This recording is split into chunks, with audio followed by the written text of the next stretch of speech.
Corona වෛරසය කාල පරිච්ඡේදය තුළ අප ඇඳිරි නීතියට කොටු වෙලා අපේ නිවස්වල සිටින අවස්ථාවේදී දෙවියන් වහන්සේ අපිට බලවත් ලෙස එළිදරව් කළ දෙයක් තමයි උන්වහන්සේගේ අලුත් ක්‍රියාදාම උන්වහන්සේ ආරම්භ කර ඇති බව. ඒ අලුත් ක්‍රියාදාම නම් ශක්තිමත් පවුල් ගොඩනැගීම. ඒ සමගම අපි ඉගෙනගත්ත දෙයක් තමයි ශක්තිමත් පවුලකින් ශක්තිමත් සභාවක්. ශක්තිමත් සභාවක් තිබෙනවා නම් අපිට සමාජයට ගිහිල්ලා ශක්තිමත් සමාජයක් ගොඩනගවන්නට ඒ උපකාරී වෙනවා. ශක්තිමත් සමාජයක් ගොඩනැගෙනවා නම් ඒ කියන්නේ ශක්තිමත් දේශයක් ගොඩනැගීමයි. අපගේ අරමුණ සභාවක් හැටියට අප දේශයට ආශිර්වාදවන්තයි. නපුරා උත්සාහ කළා, නපුරා කරමින් යනවා, පවුල් වලට පහර එල්ල කර තිබෙනවා.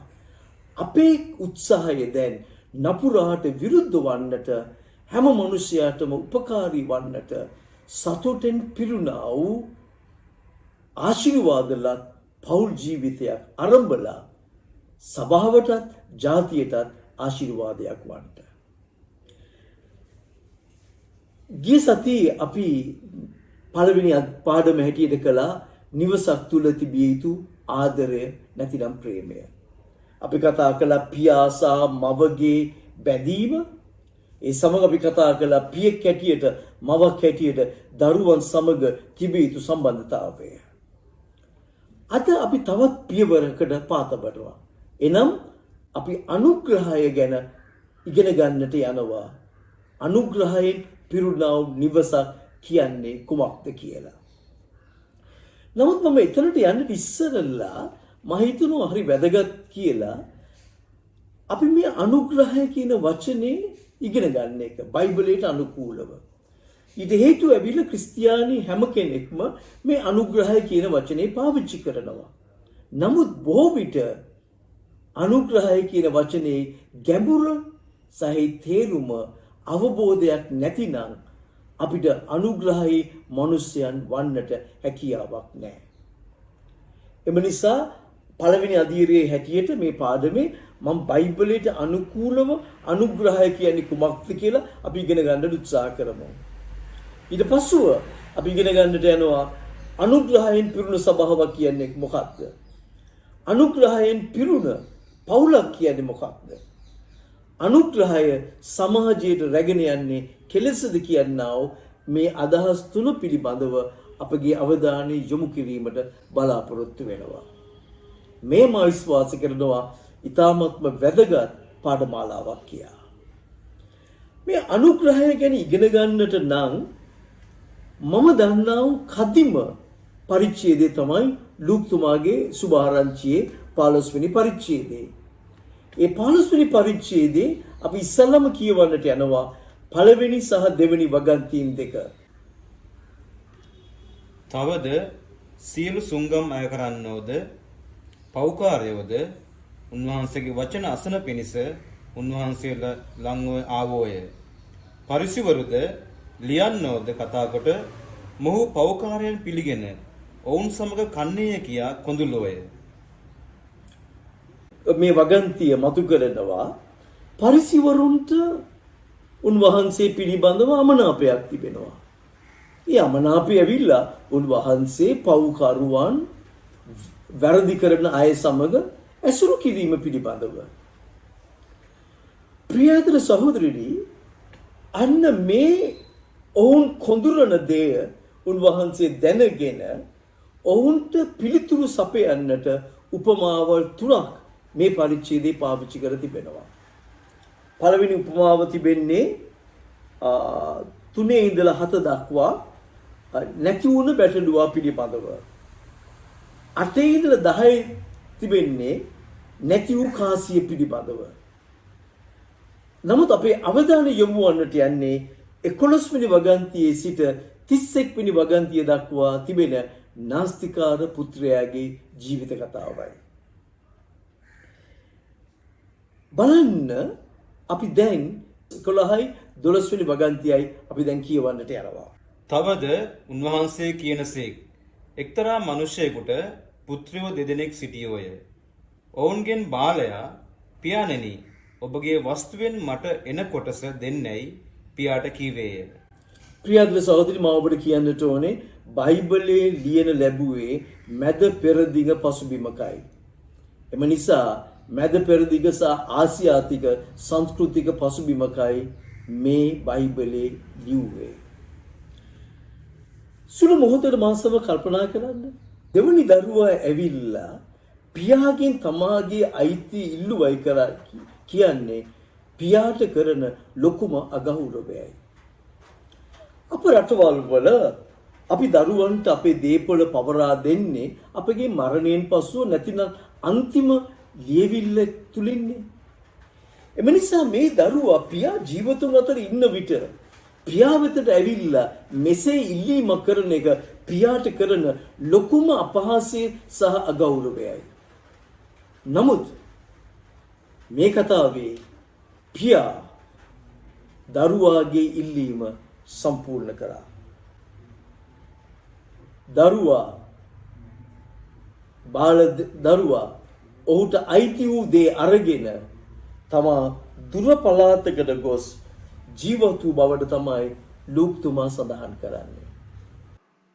ප්‍රියාද සහෝදරනි මම මුලදී කිව්වා මේ දෙවිය යේසුස් වහන්සේ ස්වර්ගික ප්‍රතිපත්තියක් උගන්වන්නටයි මේ උපමාව කියා සිටියේ. මෙතන අපට එළිදරව් කරනවා දෙවි පියාණන් වහන්සේගේ හදවත. මිනිසයා දෙවි පියාණන් වහන්සේට අකීකර වුණත් කැරැල්ලක් ගැසුවත් දෙවියන් වහන්සේගෙන් ස්වාධීන වන්නට ඕනේ කිව්වත් දෙවියන් වහන්සේ ඒට ඉඩ දුන්නා. ඒ ප්‍රේමේ සලකුණයි. පරණ ගිවිසුමේ අපිට කියනවා දෙවියන් වහන්සේ අධික ලෙස මිනිසයන්ට ප්‍රේම කළයි කියලා. ඒක විස්තර කරන්න මෙලෙසයි දයා අනුකම්පිත ප්‍රේමය. හේබ්‍රු වචනේ ඇවිල්ලා හෙසඩ්. අපි ඉංග්‍රීසියෙන් පරිවර්තනය කරනවා thy loving kindness කියලා. ප්‍රියතර සහෝදරිනි පියාණන් වහන්සේගේ අනුකම්පිත හදවත පරිසිවරුන් නාදුන නිසා පව්කරුවන් එතුමාට ලං වෙන ගැන ඔවුන් කනස්සල්ලට පත් වෙනවා. යේසුස් වහන්සේ පියාණන් වහන්සේගේ හදවත මෙතන එළිදරව් කරනවා. බාල දරුවා හැම දෙයක්ම රැගෙන ගිහිල්ලා නැති නාස්ති කර ගන්නවා.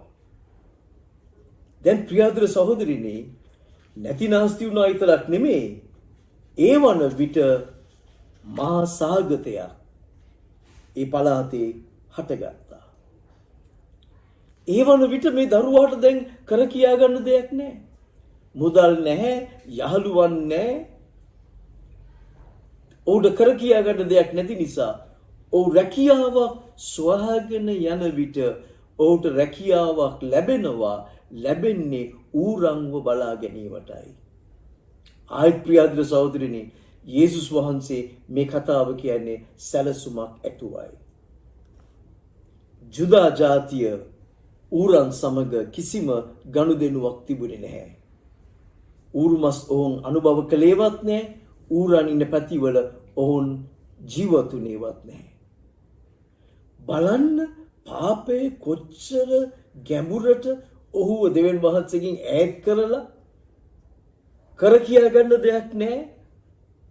තම ප්‍රතිපත්ති ඔක්කොම උල්ලංඝනය කරලා ජීවත් වෙන්න උත්සාහ කරනවා ඌරන් වරි බලාගෙන.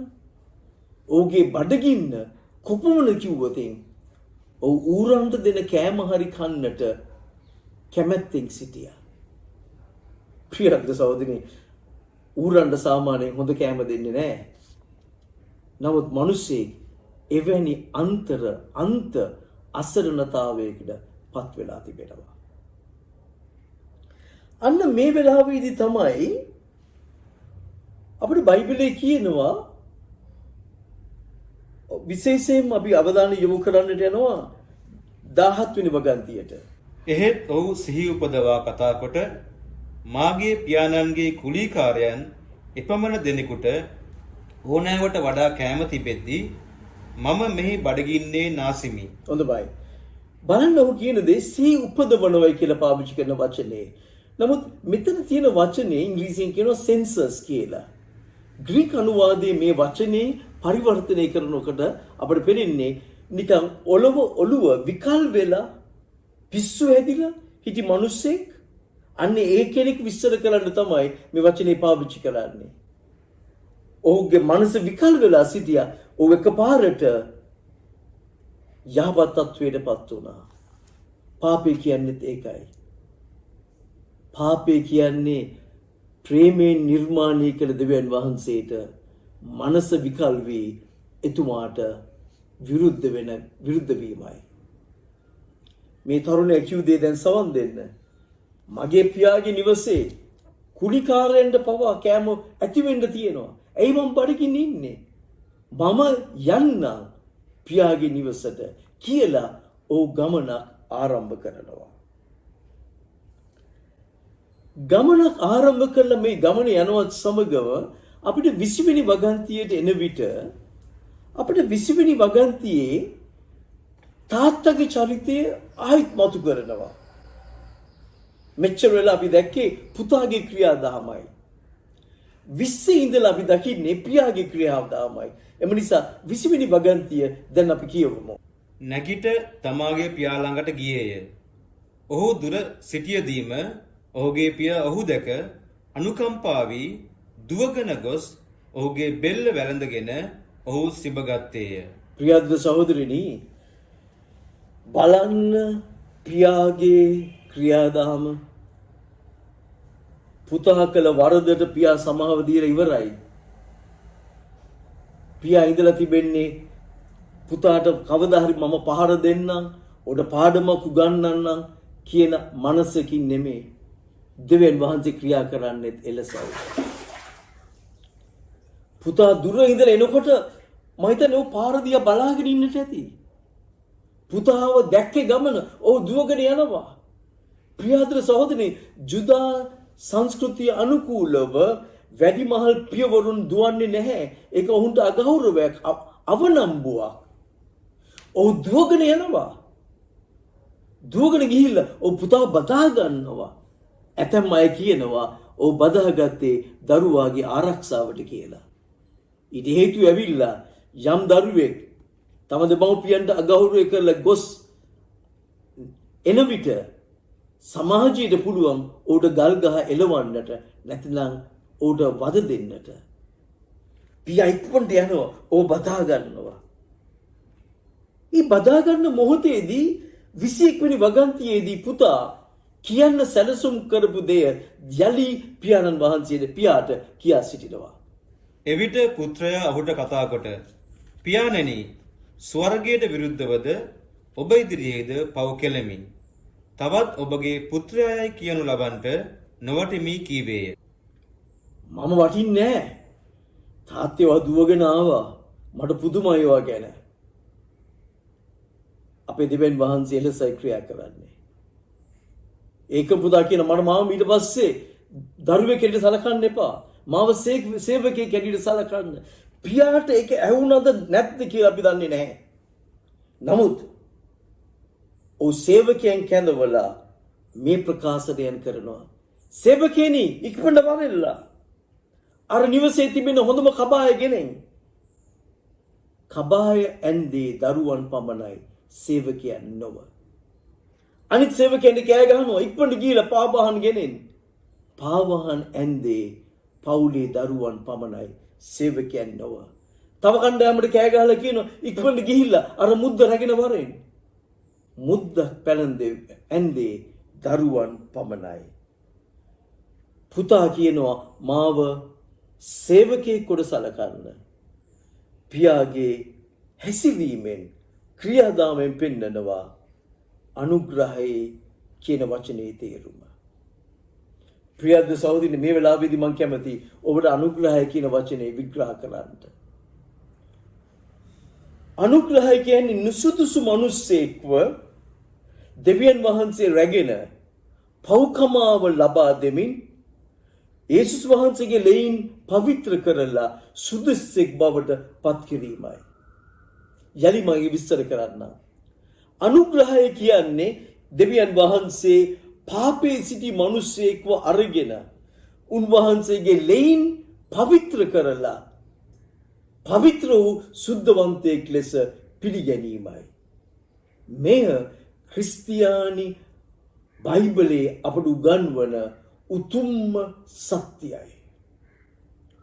ඔබ අද මේ විදිහට සවන් දෙන විට ඔබ සවන් දෙන්නේ යේසුස් වහන්සේ පිළිගත් කෙනෙක් ලෙස නම් ඔබව දෙවියන් වහන්සේ අනුග්‍රහයෙන් සුදුස්සෙක් බවට පත් කර තිබෙනවා.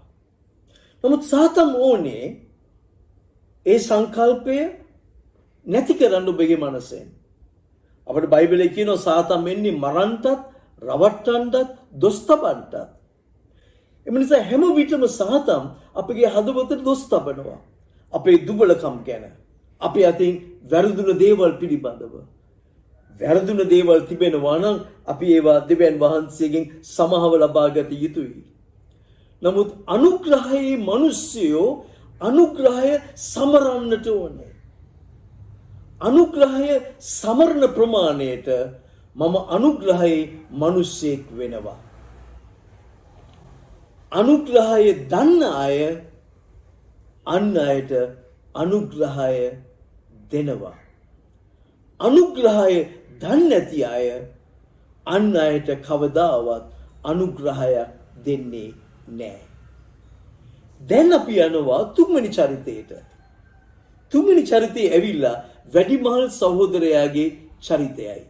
වැඩිමහල් දරුවා එතනට එනවා. එන අවස්ථාවේදී ඔහුට පුදුමයට ලක් වෙනවා. ගෙදර ලොකු උත්සවයක්. ඔහුගේ ඇතුළටවත් යන්නේ නැහැ. සේවකයන් දෙන්න කියනවා. සේවකයන්ගෙන් ඇසුවම සේවකයන් කියන දෙයට දැන් අපි සවන් දෙමු. ඔහුගේ වැඩිමහල් පුත්‍රයා කෙතේ සිටියේය.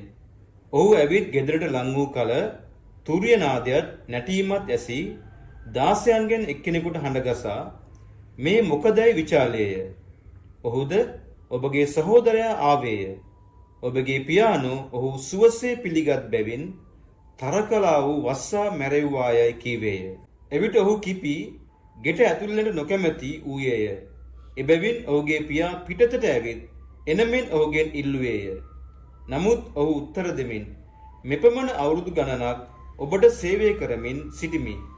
කවදාවත් ඔබගේ ආඥාවක් කඩ නොකළෙමි.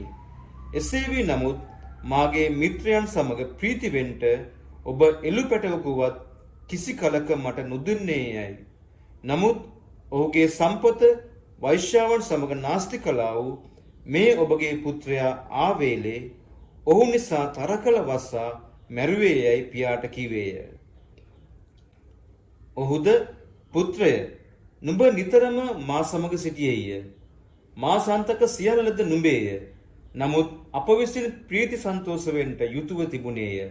මක්නිසාද මේ නුඹේ සහෝදරයා නැසී නැවත ජීවත්ව සිටි නැති වී සම්භවී යයි කීයයි කීසේක. දැන් ප්‍රියාදුර සහෝදරනි ඔබට පේනවා තුන්වෙනි චරිතය. ඔහු හොඳටම කිපිලා. ඔහු පිළිබඳව මට විස්තර කරන්න පුළුවන් වන්නේ මෙලෙසයි. අනුග්‍රහය නොදන්නා පුද්ගලයෙක්. පරිසිවරුන් සහ ලියන්නම් උන්වහන්සේගේ මේ ප්‍රශ්නේ ඇසුවේ අනුග්‍රහය නොදන්නා අය හැටියටයි. මේ වැඩිමල් දරුවා ධර්මයක් අදහැව්වා. නමුත් ඒ ධර්මයේ තුල අනුග්‍රහය ගැබ් වෙලා තිබුණේ නැහැ. ඒ අනුග්‍රහය තුල ගැබ් වෙලා තිබුණේ නීතිය පමණයි. කළ දේ ඵල දේ. ඔහු කළ වරද නිසා ඔහුට දඬුවමක් ඕනේ. ආයෙත් නිවසට පිළිගන්න බෑ. ප්‍රියාදර සහෝදරනි, දෙවියන් වහන්සේගේ හදවත සම්පූර්ණයෙන්ම වෙනස්. එතුමා අනුග්‍රහයෙන් ක්‍රියා කරන දෙවියන් වහන්සේ. උන්වහන්සේට අවශ්‍ය වුණේ පරිසිවරුන්ටත් අද අපිටත් උගන්වන්නට මෙය. පව්කරුවන් සහ නාස්තිකාර පුත්‍රයා ඒ හැම දෙනෙකුටම දෙවියන් වහන්සේ සූදානම් අනුග්‍රහයෙන් පිළි අරගෙන යථා තත්වයට අපෝපත් කරන්න. බලන්න මේ කොපමණ වටිනා ධර්මයක්ද කියලා. නමුත් අපේ සභාවල් ගත්තම අපේ සභාවල් වල අනුග්‍රහය මිනිසයන් ඉන්නවා. ඒ වගේම ඉන්නවා දෙවියන් වහන්සේගේ අනුග්‍රහය කවදාවත් අවබෝධ කර නොගත් අය. නීත්‍යානුකූලව ඉරුදින දේව මේඩ සහභාගී වෙනවා. කළ යුතු දේවල් හරියට කරනවා. නමුත් හදවත තුල අනුග්‍රහය තැම්පත් වෙලා නැහැ. බොහෝ විට ඔවුන්ගේ සිතුවිල්ල තද නීතියානුකූල සිතුවිලි නිසා මිනිසෙකුට සමාව දීමට ඔවුන්ට හැකියාවක් නැහැ. මිනිසෙක් යම් වරදක් කළා නම් ඒ වරද අල්ලගෙන ඔව්ව හංවඩු ගන්නවා. ප්‍රියතර සහෝදරනි, ක්‍රිස්තුස් ස්වාමීන් වහන්සේ අපට ආරම්භ කරන්න කිව්ව සභාව වෙනස්. බලන්න එතුමා කායික දාසනය කළේ පව්කරුවන් සමග ඔවුන් එක වාඩි වෙලා කනවා බොනවා. ප්‍රියතර සහෝදරනි, එතුමා එක අවස්ථාවකදී කියා සිටියා මම ආවේ පව්කරුවන් උදෙසයි. මම ආවේ රෝගීන් උදෙසයි. අපි රෝගීන්ව හංවඩු ගහලා අපි රෝගීන්ව පිළිගන්නේ නැතිනම් කොහොමද රෝගියෙක් අපේ සභාවට එන්න පුළුවන් වන්නේ?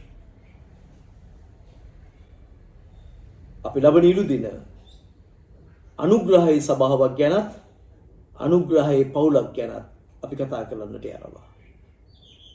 මේ මා ඔබගේ මනසට තැම්පත් කරපු අදහස් පිළිබඳව සවන් දීලා යාඥාවෙන් මෙනෙහි කරලා අනුග්‍රහයේ මිනිසෙක් වෙයි කියා ප්‍රාර්ථනාව ඇතුවයි මම මේ දේශනේ අද ඉදිරිපත් කළේ.